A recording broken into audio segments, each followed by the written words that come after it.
Football.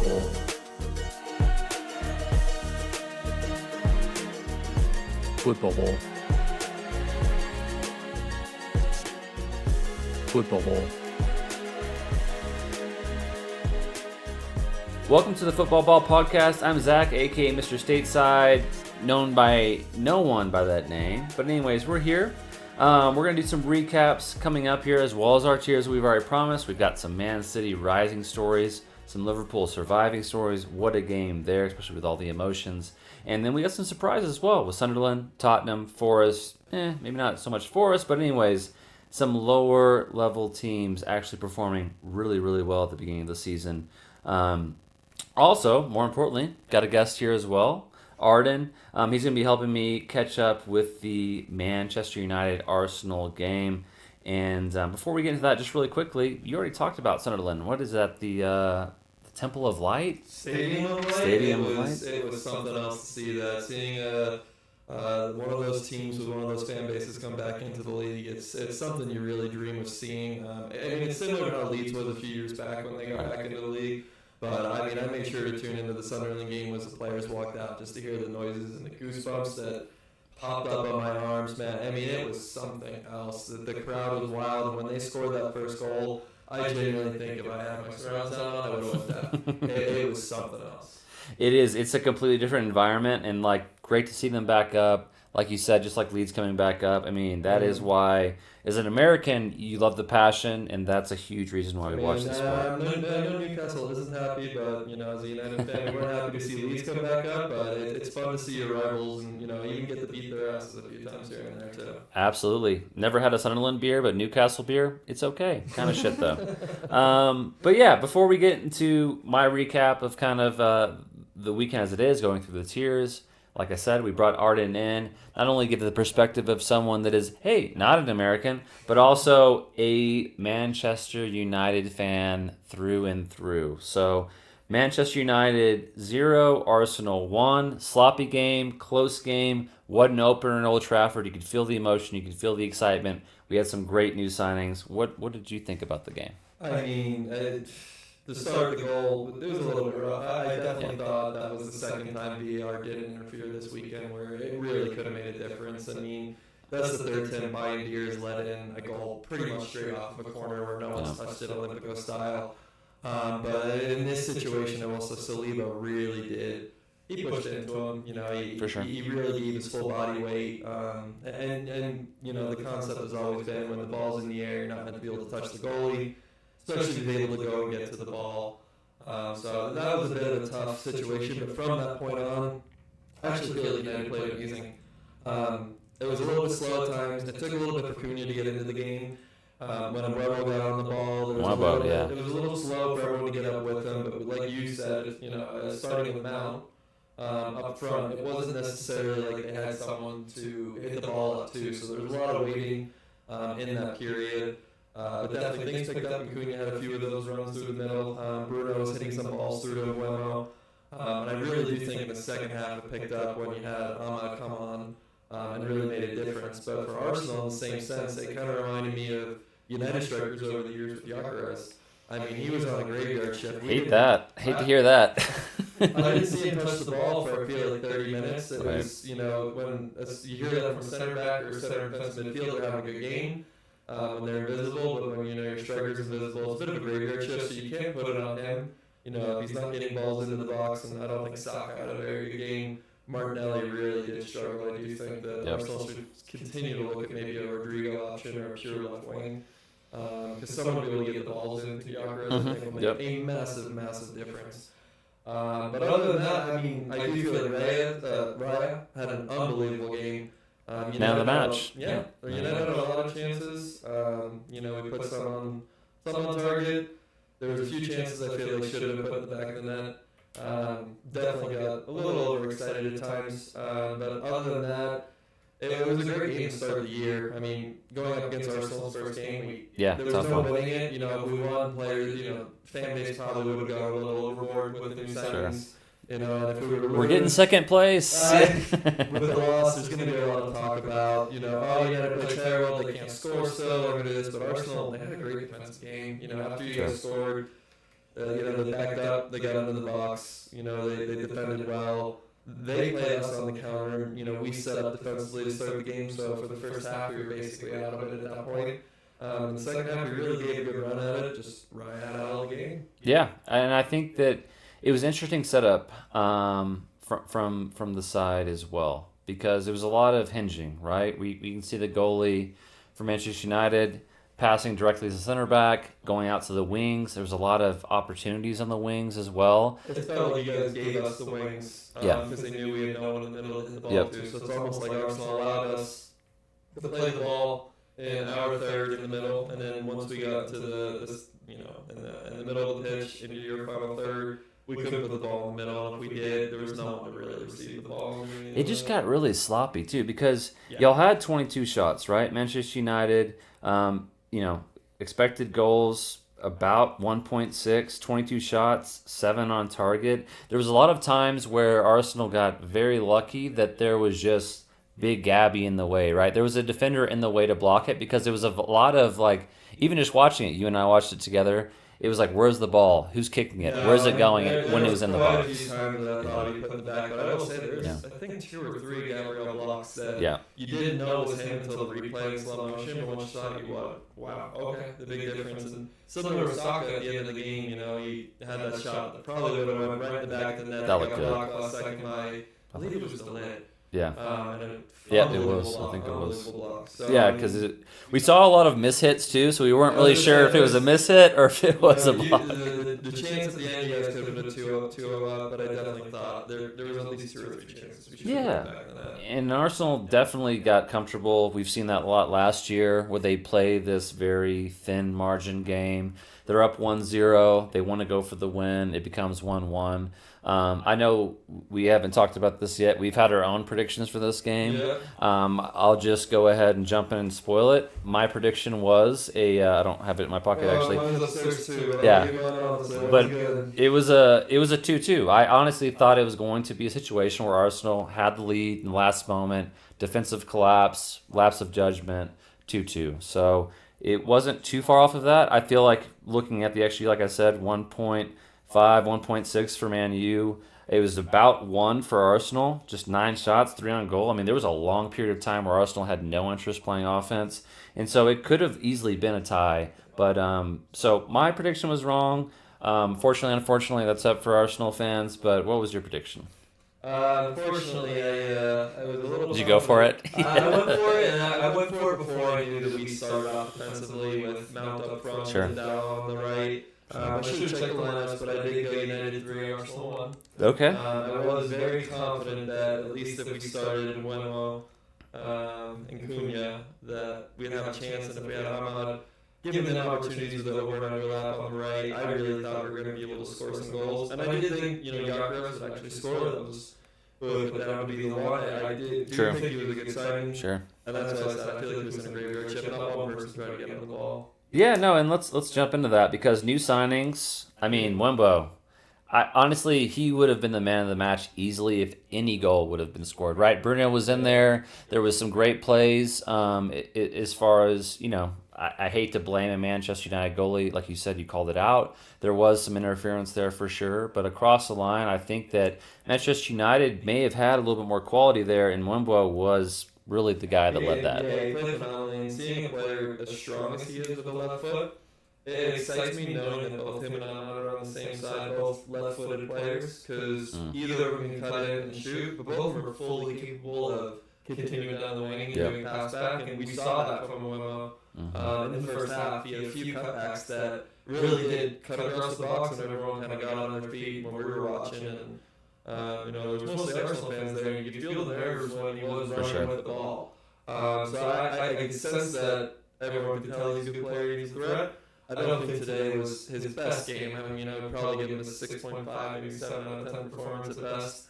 But probably one of the better of the new players. I mean, yes, Yorkes. Took a while to get into the game. Yeah, Cunha took a while. Obviously, like Sesko came in late, right, and maybe had a little bit of a Yorkes syndrome where the players don't really know how to feed him the ball like he wants it. That's going to come, as we know, down the line. But I think that in apologies to the podcast, mom, dad, family, Mwembo. We'll get that pronunciation down. We'll understand exactly how to say it. Mbumo and Wemo. Yeah. He says it himself, but he says it in Cameroonian accent, so I don't want to be Yeah. offensive either. So Not offensive. I'm just going to do my best to try to. Maybe we should just call him Big Brian. I don't know. Yeah, Big Brian. I mean, Big Brian was like, I think, the player of the match as far as like you said it. We were at an Arsenal bar. There were some Man U fans there, but it was Wembo on the ball. We were concerned, right? That turned into Ahmad later on. Yeah. But overall, I think the new signings, I think Manchester United in general, there is a new life brought into this. We do kind of get into this repeating pattern of hoping Man United has found some of that since we haven't seen since Ole, where they actually care not only on the pitch, the quality, we know it's there, but also just believing in the manager, believing as fans, right, that they're actually going to figure it out. I feel like we saw that in the defense of three. I mean, Yeah. it took That's you a tough 30 one. minutes to even notice Luke Shaw was playing, and that's a good thing when you're playing, defensive back, and the only chance goes in front of Olympico. So I mean, it means you're playing a good game when no one notices your impact. You're on a very good game again. The Lit probably had one of the top performers in the match. He played phenomenally. I put him in Gabriel. It's a tough spot to be in for him. It's a tough spot to be in. It is. And It's very counterattack, back and forth, and he's always there. Yeah, those three being so solid and having like a strong defensive back, if we can get the goal, thing figured out, like you said, I do think that there's some camaraderie and chemistry there that I really like, and they're all young. You got Lenny Yoro, I believe he's only 20 years old, so Dorio, I believe, is the same age.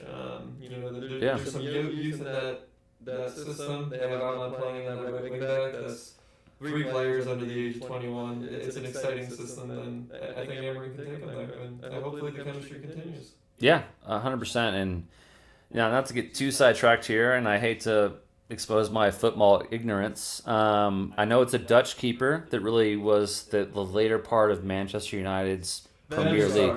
Van der Sar, of course, but then De Gea, right? Like, those are the last times we felt comfortable as a Manchester United viewer. There's times under De Gea that the team didn't like him. I always loved But him. he was, they had confidence in him. So we did. He was our last Premier League winning keeper as well. So and since Sir Alex, we really haven't picked up a keeper that we felt confident in, because De Gea was a pretty his retirement signing. Yep. So if you think of it in that context, the ownership team, the Glazers, they haven't been able to do anything about the goalkeeper in now 12 years. So it's a scary position to be in, because I've never felt comfortable, probably since Van der Sar, as much as I like hey, you pass the ball with his feet, and he had a bit of a hard time. He can save with his feet, not pass with his feet. Yeah. But so Manchester United on the up. Obviously, it's a low position to start from last year, but we know historically, even though it may seem like they haven't been in the mix for a while, a lot of talent there, a lot of institutional knowledge, a lot of people, older Manchester United fans, older Manchester United players chipping in, helping them. So I know that you think very highly of them moving into this year. I know that you think very highly of Ahmad. That's your guy as well. So we'll have to see how that turns up. Arsenal, I think, got a little bit lucky there. Luckily, though, lucky good. Which was better? I think in this chance, we'll take 3 points. Yeah, we'll take the 3 points. So Arsenal at the top of the league, United at the bottom. Yeah, really thank God for the alphabet. Yeah, so take that Liverpool, Man City, and like I said, we'll get into a little bit more of the tiers and the recaps because, Man City, as a Manchester United fan, it's getting a little scary seeing this kind of form. Yeah, they played quite well against Burnley, and that's really the hope you can hold, is that Burnley just wasn't ready for the Yeah, right. Yeah, they could have used J.J. Watt on the field for that one. So, all right. That'll do it for the first segment here. We're going to go briefly, because this is the Football Ball podcast. We do have a bona fide Northern Irishman with us that also likes American football. So we're just going to ask him very briefly, right, about his love or how he got into American football. And then we'll go into, like I said, the recaps and the tiers. So thanks so much. Are you a fan who's tired of talking about the good old days? Do you want to relive the glory of the past in the form of a nostalgic and totally edible souvenir? Then get the new Sir Alex Ferguson's Gummy Time. A delicious gummy in the shape of a watch stopped at the 95th minute. It's the taste of victory, but it's not the taste of a title. Sir Alex Ferguson's Gummy Time, only available for a limited Fergie time. Get it now. All right, welcome back to the Football Ball Podcast. Still have Arden here with me. Couldn't let you go without talking about your experience, not only with football, we got that, some great Man U takes. Thank you so much for that. But also moved here at 10 years old from Northern Ireland to Florida, and you discovered American football. Tell me what that was about. Yeah, so when we first moved over, part of getting comfortable in the States is to be with other families and invite people over for parties. So we decided our first year to host a Super Bowl party. And that first year, it was the Seahawks Steelers. During that playoff run, we had no idea what was going on, me and my brother. But he really liked the Seahawks colors, and I really liked the colors of the Steelers. So ironically, before either team had even made the Super Bowl, we were both playing those teams on Madden against each other to learn a little bit of the rules. So it's kind of how we got in to figure out the rules, because those games must have been total chaos. when you go from zero, if you try to learn rugby, it's the same thing. If you try to learn American rugby, they have no idea what's going on. It's the same concept, flipping it around. American football is like, why is there a whistle every few seconds? What are these yellow flags? Don't even get into cricket. Americans don't even do it. Don't even try that. That's even worse. But no, we played out, we got it, we picked our teams. Steelers ended up winning that Super Bowl, so I ended up being hooked a little bit on the Steelers from then on in. Kind of being a passionate fan. The 2008 Super Bowl came around, and I had full body paint, hair painted. It's a great Super Bowl. Everyone in the household had anti-Steelers stuff on just to try to bother me, and the way that Super Bowl ended, you're never going to have a stronger fan at that point forward. So, we got into football as a family, kind of to, feel a little bit more like Americans when we moved over here. We'd always host the Super Bowl parties, ended up being a good annual tradition. We ended up loving the sport, and close to when I turned 14, I ended up playing for a year. What position? Kicker, of course. Shouldn't have asked. No, it was fun. I enjoyed the sport. I love watching football, obviously, big time. I've been a diehard Steelers fan for a long time. Went through, some very, very good times.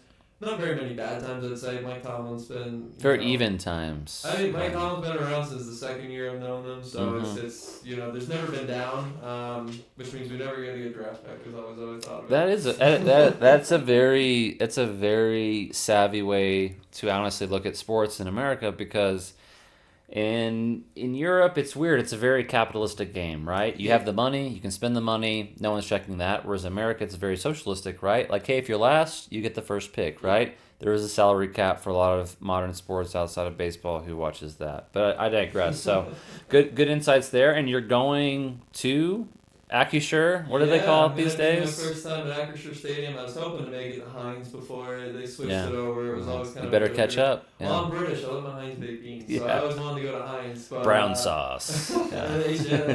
You're not wrong. But no, we're going in October to see the Browns game. So that'll be really exciting. The Browns are obviously a team for the first time in 20 years. So...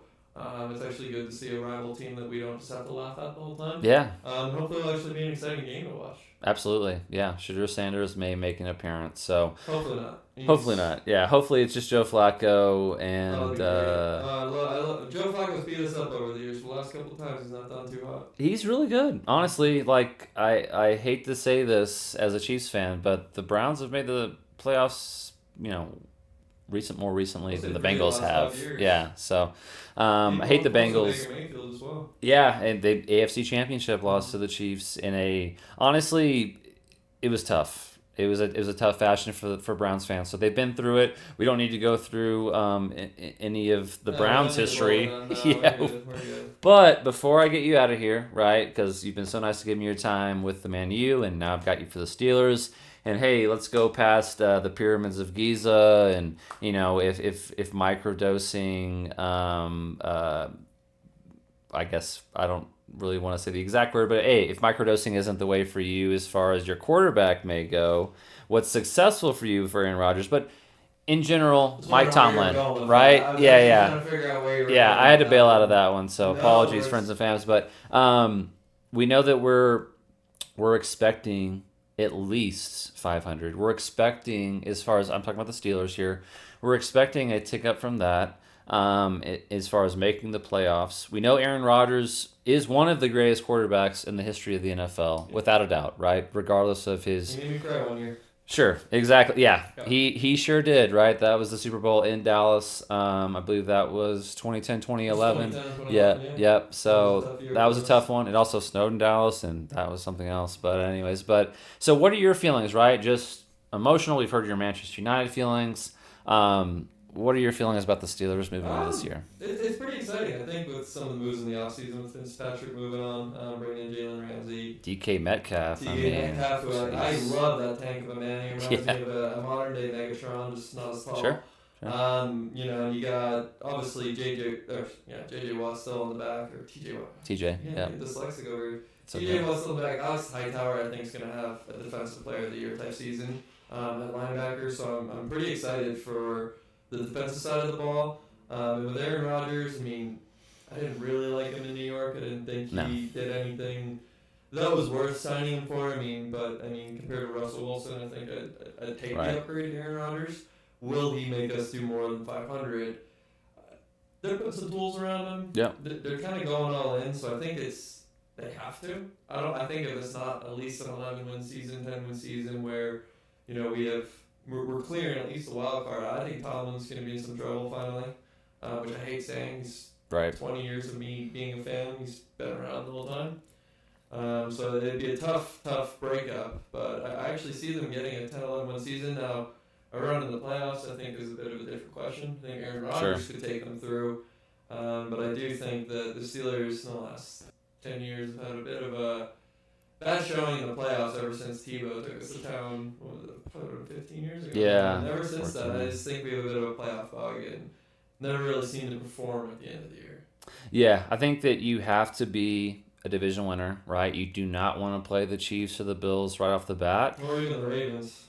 Yeah, exactly right. So it's got to be another wild card team, but I'm with you. I think that the Steelers are a team that's all about longevity. Yep. They want to keep Tomlin in that seat if he can prove that he can take it over the edge as far as having a new quarterback. We know that he's got the savvy. He seems to be buying in Aaron Rodgers. So the AFC North, though, always a battle, right?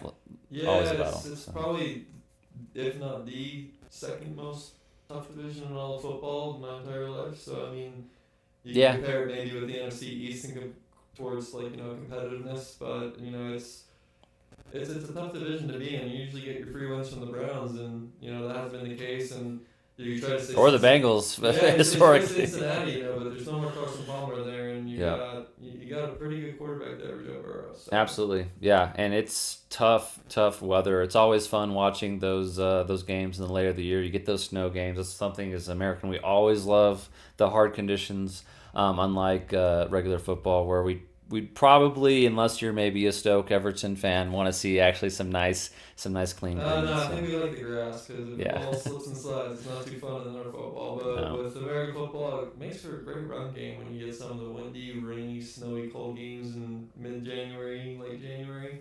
There's nothing like it. The play action is probably the most exciting thing at that time of year. Oh, yeah. When you have an Aaron Rodgers with his play action ability, it does actually excite you with his cold playing ability. Mm-hmm. I just know that we've put some role players that might be a little further south, shall we say. Yeah, for sure. He's got to be able to trust turning his back to that O-line, because we know that's been a problem with him as he gets older. Just what we've seen with Brady, we'll see with Mahomes, we'll see with any quarterback, right? You turn your back to the defense, you're always afraid of that first look over your shoulder just getting absolutely laid out by Myles Garrett. God forbid. Okay, before I get you out of here, we've already got a Manchester United prediction.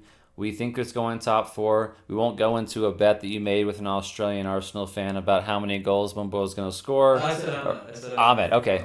So Ahmed, I said 20. Yeah.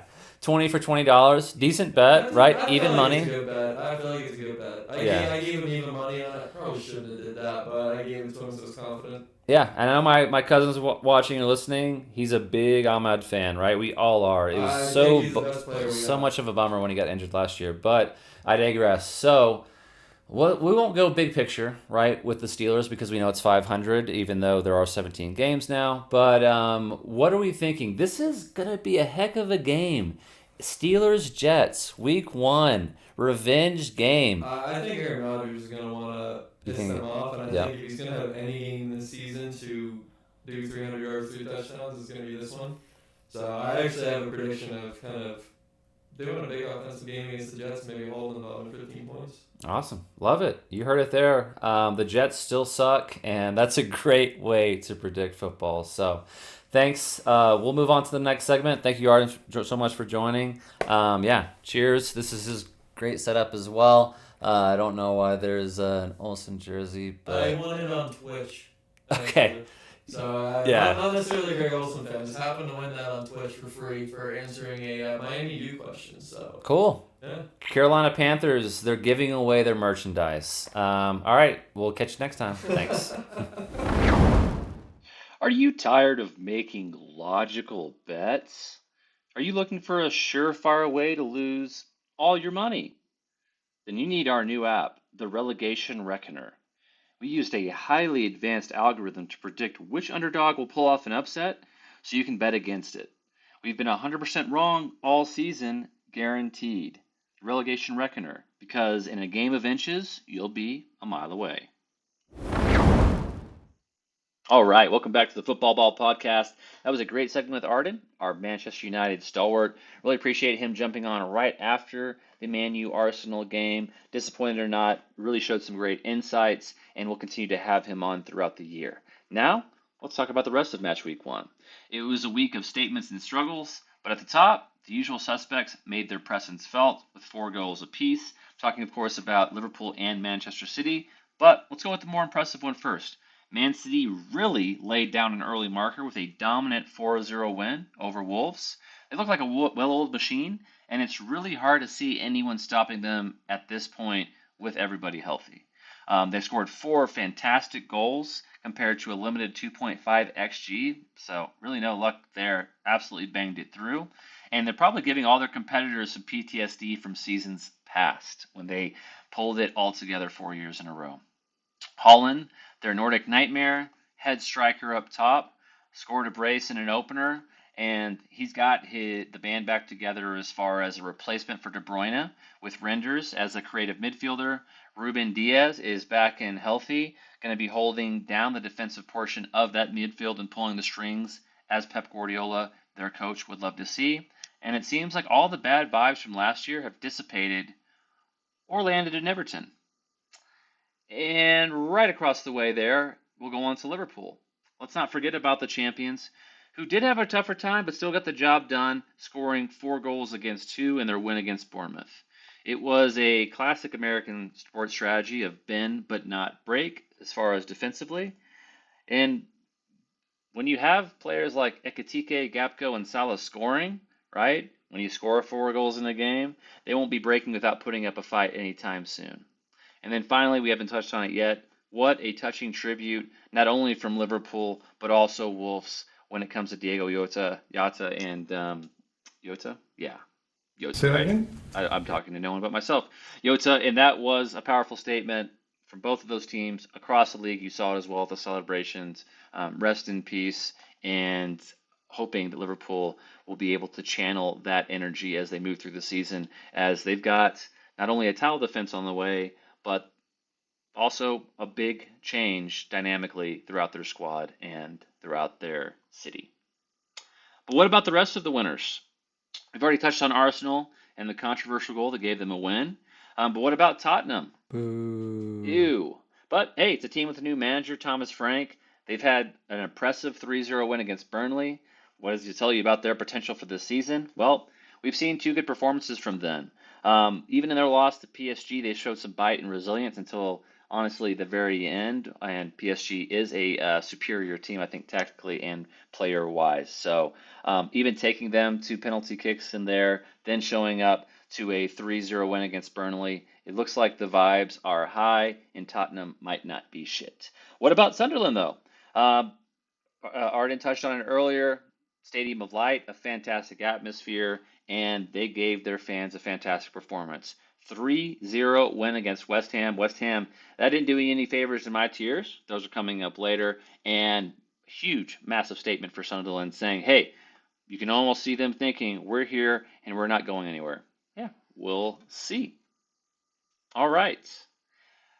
Now, a word from our sponsors. He's an international football manager. He has a passion for high-intensity pressing, a love for tight jeans, and a tactical mind that can change the game in a moment. But now, his most important job isn't on the touchline. It's in the kitchen. From the studio that brought you The Chef's Table and Man vs. Food comes the most thrilling cooking show of the year. Jurgen Klopp in Gegenpressing the Grill, coming soon to a streaming service you've already paid for. Welcome back to the Football Ball Podcast.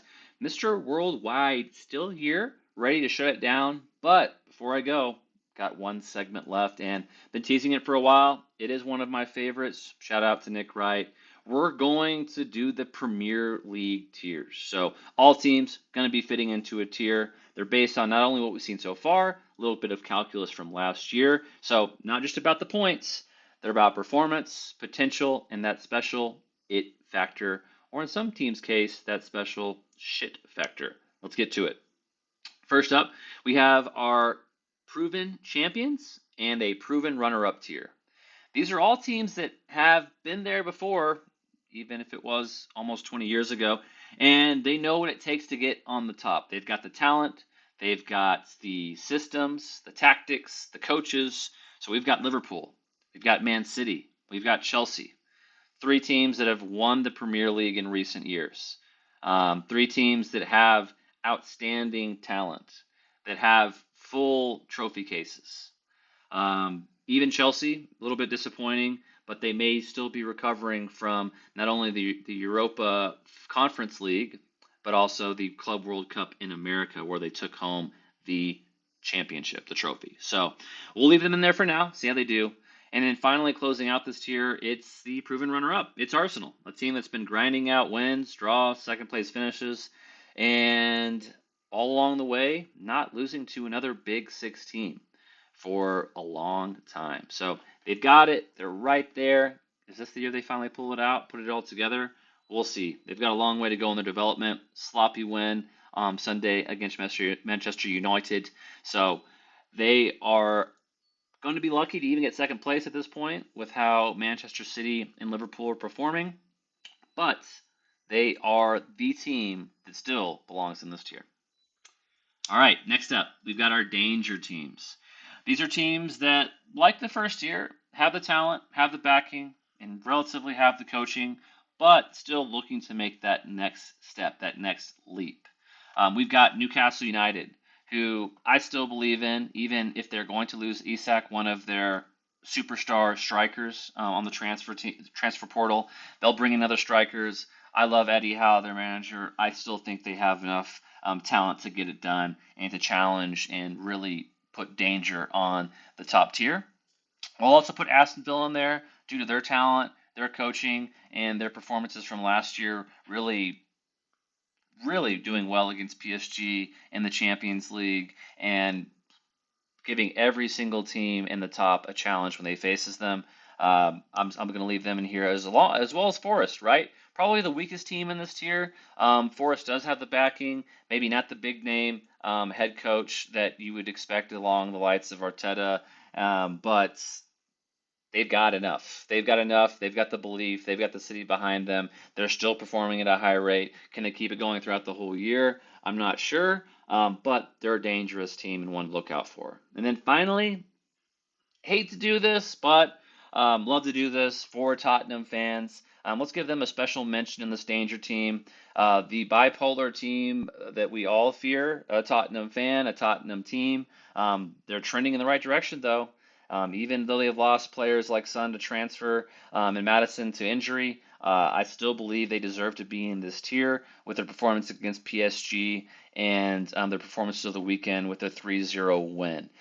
So these are all teams that can either make a run for a European spot or they can collapse into a mid-table finish. So wild cards, the whole lot of them. All right, next up, we've got a tier just for one team. It's the Wembley Win Merchants tier. Just for Crystal Palace. It's a team that can win a big game, but can they win the title? Probably not. All right, moving on to our next tier, we have the win on a cold night in ... So these are all teams that are not fun to watch, and they're definitely not fun to play for any of the teams in the tiers above them. They're tough, hard-nosed, blue-collar teams that are fighting for every single point they're getting. I'm going to put Brighton in here, Bournemouth, Brentford, and Fulham. They're hopefully not a threat to go down, any of these teams, but they're definitely not a threat to win a trophy either. They're just kind of there, and I'm honestly not sure they're disappointed with that. They'd love a deep run into the Carabao Cup, the FA Cup, the league, right? But more than likely, they're going to just be kind of a middling team that is hoping not to even be close to the relegation battle. All right, second to last tier, it's the Premier Hate Watches. This is a tier for teams that are just so frustrating to watch for their fans and so absolutely intoxicatingly joyful to watch for everybody rooting against them. I'm going to put Man United, Everton, and hesitantly Leeds in here. Leeds just barely escaped beating a horrid Everton team at home. Manchester United, that's the hate watch of the century, with their previous performances and their fall from grace after Alex Ferguson left. Sorry, Arden. It's still a fun hate watch. I enjoyed every second on Sunday, even though Manchester United probably should have tied, or if not won that game. So these are all teams that make you want to throw your TV out the window, and putting Manchester United and Leeds in there, Manchester is probably going to be littered with TVs if these seasons don't go right. So that is the Premier Hate Watch tier. Let's move on to the final tier, right? This is a podcast about top threes and bottom threes, something that we'll touch more on next week, even with the fun spin. But for now, final tier, the lowest tier.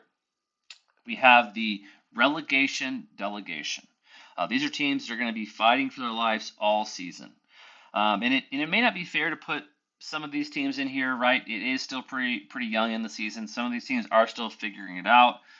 So a space to watch, a space that we'll be watching all year long. But West Ham, yikes. Horrible performances last year and this year. I would hate to see West Ham go down, but they're in this tier for right now. Burnley, Sunderland, and Wolves, right? I know that Sunderland had a fantastic 3-0 performance. They may be moving into that Premier Hate Watch tier, especially for Newcastle fans, as Sunderland is one of their main rivals. But I am hesitant to pull any recently promoted team out of this tier right off the bat.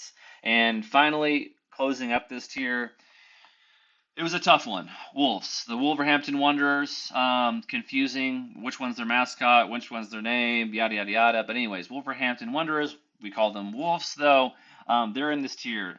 You know, they had sparks of life for the first 20 minutes against Man City. They could not hold it out, losing 4-0, an absolute demolition. I don't want to see Wolves go down. They are kind of one of my favorite underdog teams as long as I've been a sports fan. But they're in this tier for now. Buck up, guys, because West Ham, Burnley, Sunderland, Wolves, only 3 of you can go down, but all 4 of you, I should say, are candidates in so far, with maybe a slight caveat to Sunderland moving their way up. With already getting 3 points and a 3-goal differential, they're putting themselves in a great spot moving forward. So these are all teams that are going to be in a dogfight to stay in the Premier League, and can't wait to see how that all builds up. So, all right. That is going to do it for the Football Ball podcast. Mr. Worldwide signing off. Again, like to thank Arden, like to thank all of y'all for watching. Join me next week where we'll be doing an early 3 up, 3 down for teams. And just for laughs, just for giggles, we'll also be reviewing our top 3 and bottom 3 team kits, team uniforms for our Americans, right? Which are the most aesthetically appealing or creative uniforms, and which are the god-awful Manchester City variants that they're coming out with now. So hoping to have some special guests on as well, so it's not just me being biased against Manchester City. We'll also have to bring on maybe some friends and family to even me out, so we can have an actual consensus on the top 3 and the bottom 3. But until then, stay Football. safe. Football. Football.